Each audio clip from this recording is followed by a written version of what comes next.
let's talk about the military right angle flashlight. The military has been using the right angle flashlight for quite some time. It's been around since, I think, World War II, and it's still issued today. And really not much has changed. The materials have changed though. I think they used to be made out of metal. This is made out of a plastic.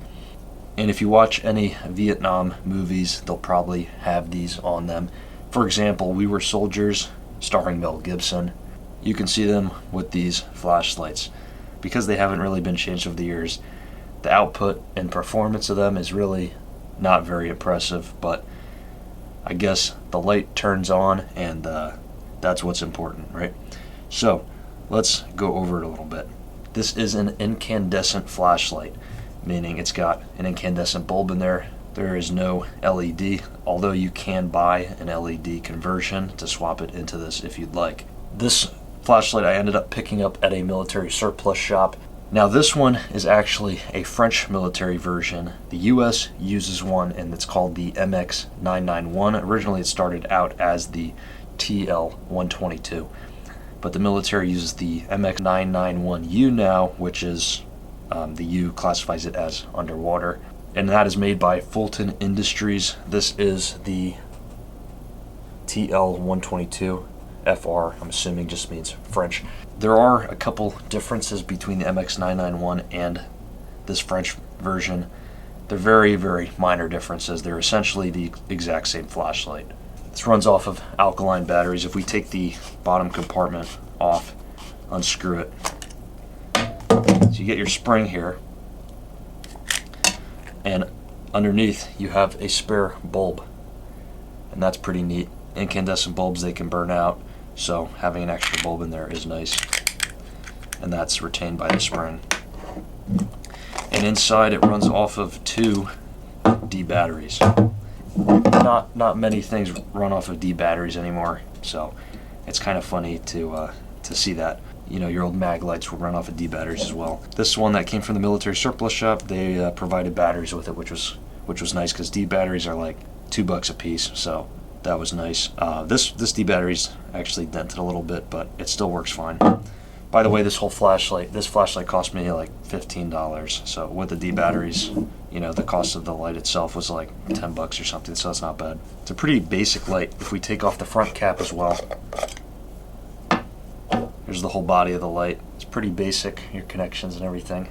Probably a very easy light to work on and repair. Here, if you unscrew this, the bulb comes out if you need to replace it. And the front cap screws off too, and that is to put on filters, which we'll get into in a minute.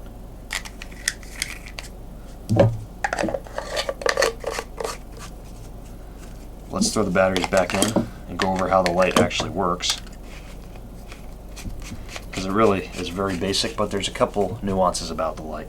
This clip on the back is to put on your gear so you can have it on while you're walking. There's a switch here, 2 positions on the switch. Well, 3. There's off. There's 1 click which doesn't turn the light on itself, and the second click will turn the light on. The first click does not turn the light on, but there is a button on the switch and you can pulse it. As you apply pressure, it will turn the light on, and you can use that for momentary on or signaling. So that is neat. Now, because this is the French military one, on the bottom you'll have something that reads Magasin à filtre, or however you would pronounce that. I don't speak French. And that just means filter storage. So inside here, if we take the bottom off, it comes with some lens caps, red, white, and blue. Looks like the French flag there for the French light, right? Well, that's not really the purpose of it, but you remove the front cap here and you can place these lenses in. It changes the light. So right now it's just an incandescent standard warm light. If you put the red in, we'll show these in the dark later too. It makes it red. But these filters, you just throw in the bottom, it screws on, and you can keep them in there. I actually got a smaller version of it as well. Now, these are not, I don't believe these are actually issued to the military. This is kind of a reproduction of just a smaller version, and there's no name on it. I also got this at the same store. I think this is made by Rothco. And the difference of this, well, it's just smaller, but the main difference here is that it takes AA's instead of the D batteries.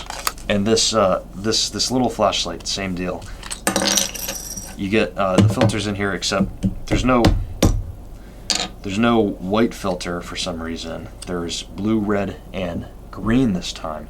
This one has an extra bulb as well, and you can replace it, same thing. But it's also an incandescent, basically the exact same light,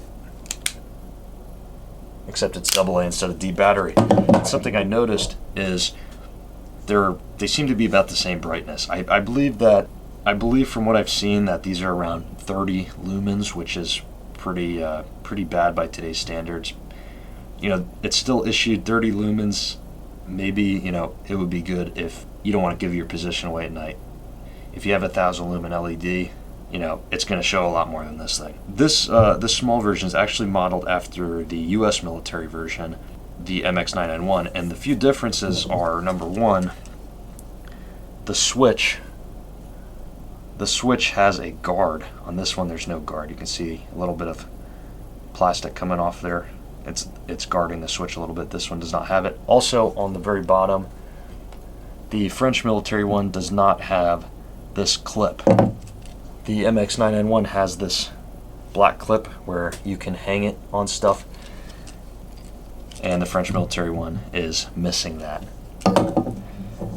Because these seem about the same lumens, the only difference in output, it's probably just going to be the runtime of them. The D batteries will probably last longer than the AA version. So I'm going to turn the lights off and just show you these lights. Just really inside is all. I've used these lights outside and they are very bad. Anything far away, they're not going to be useful for that. Up close stuff is about all you can really use it for. Up close within, let's say, like 10 yards. If you go past 10 yards, you can't really see much. So this is the D battery version, and this is just at like 1 yard away from a door. The bulb is a little bit like flowery. Incandescents have variation in bulbs sometimes, that's just how it is. So it's really not a big deal to me. A little bit of a hot spot, it kind of cuts off. On the left, about the same distance away, this is the AA version, and you can see what I mean, that they're about the same brightness. Yeah, it's a soft light. It comes across a little bit more white on camera, but it is that classic incandescent warm color. Let's put in some filters and see what that looks like now. And here is the red. It's a little bit dimmer. The red doesn't shine as bright.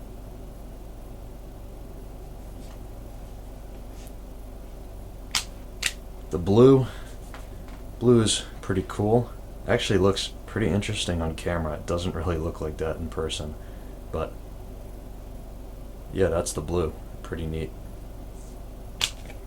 And the diffuser, you can't like see anything with the camera. In person, it is lighting up the door a little bit. Like if it's pitch black, it does provide a little bit of light. On camera, it doesn't really show much though, but it's very, very interesting. It really does not put out much light at all. And because of its difference, here is the AA one with the green filter in it. So it also has the red and the blue, but this one has the green as well, which is pretty neat. This military right angle flashlight is usable. Of course, if you have no light, this is better than nothing, but it's no surprise why most people want to get a different flashlight after getting one of these. A simple Streamlight microstream like this with the LED, it's literally no comparison. You can see the camera adjust back to this light, and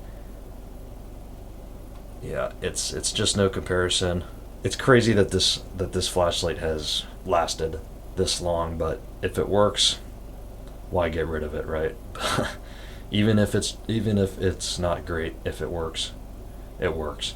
One thing I realized about incandescent lights, I was comparing incandescent to LED, and I was thinking, is there anything that an incandescent is better for than an LED? Because it seems like LED is just better in every way. Well, I actually found a reason to have an incandescent flashlight, and it's one of the reasons why I keep this one next to my bed at night. When you get up in the middle of the night and your eyes are adjusted to the dark, throwing on an LED flashlight is just blinding. It doesn't matter if it's 45 lumens, 50, 100. If you put an LED flashlight on at night when your eyes are adjusted to the dark, it hurts your eyes. It hurts your eyes. An incandescent, especially the one this dim, an incandescent has a very warm light and it's very soft on the eyes. So when you get up at night and use this, you can walk around. Versus an LED, you'll just it won't be nice to your eyes. So that's one thing that I found an incandescent to be better at, is when your eyes are adjusted to the dark. Otherwise, an LED is just so much better. Well, guys, thanks for watching this video. These are actually available on Amazon. Well, I'm not so sure about the military ones. I'll have to check on that. But I definitely know the Rothco one or the mini AA one is on Amazon, so I'll go ahead and link it in the description if you're interested in looking at one. Anyways, thanks for watching. Like the video if you enjoyed it, and subscribe for more videos. Thanks.